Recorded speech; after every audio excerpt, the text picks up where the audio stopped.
গন্ধ বেরোচ্ছে। দেখেছো, বাজার করে নিয়ে আসছি এই বিকেল বেলা, চাম্পাটি থেকে নয়, বারুইপুর থেকে।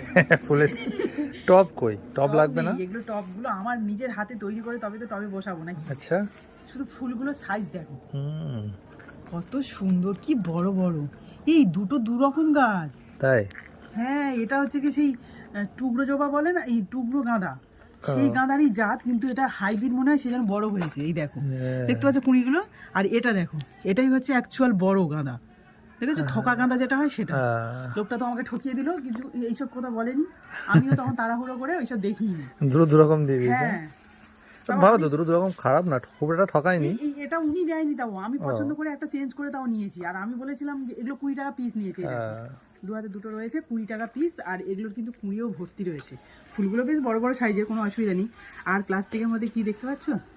ব্রাহ্মী শাক। গ্রামে বাস করে ব্রাহ্মী শাক কিনে নিয়ে আসি। চাষ করলে তো কত ব্রাহ্মী শাক। হ্যাঁ, কিন্তু বেঁচে নেই, বেঁচে নেই। এত ব্যস্ততা জীবন যে ঠিকঠাক সময় জল টল দিতে পারি না, সেই জন্য একটাও বাঁচেনি। আর বর্ষাকালে ঠিকঠাক ভাবে বাঁচে, এই গরমের সময় বা শীতের সময় বাঁচিয়ে রাখা খুব মুশকিল, খুবই মুশকিল। তবে মাঠ ফাঁকা হয়ে গেছে, মাঠেও হয়তো পাওয়া যায়, কিন্তু আমরা গিয়ে যে মাঠে খুঁজবো সেই সময়টা পাইনি, আর এখনো পাচ্ছি না। আর মাকেও বলেছিলাম, মাও যাওয়ার সময় পাইনি। তো যাই হোক, তার জন্য আমি হাতের কাছে পেয়েছি বলে কিনে নিয়েছি। হ্যাঁ, চাষ করবে না, ফ্রিজে রেখে দিলে হবে। এগুলো ফ্রিজে রাখলে অনেক দিন থাকে। এর পাতাগুলো মোটা মোটা তো, এই 1 চামচ করে দিলেই কিন্তু এই শীতের সময় ওদের শরীরটা যেমন ফিট থাকবে, মানে শুধু কুটুসের জন্য, তাই তো? একদম। চাইলে মাঝে মাঝে তোমারও খাইয়ে দাও। না, আমার ব্রেন ডেভেলপ হয়ে আর কি হবে। এখনো প্রয়োজন আছে।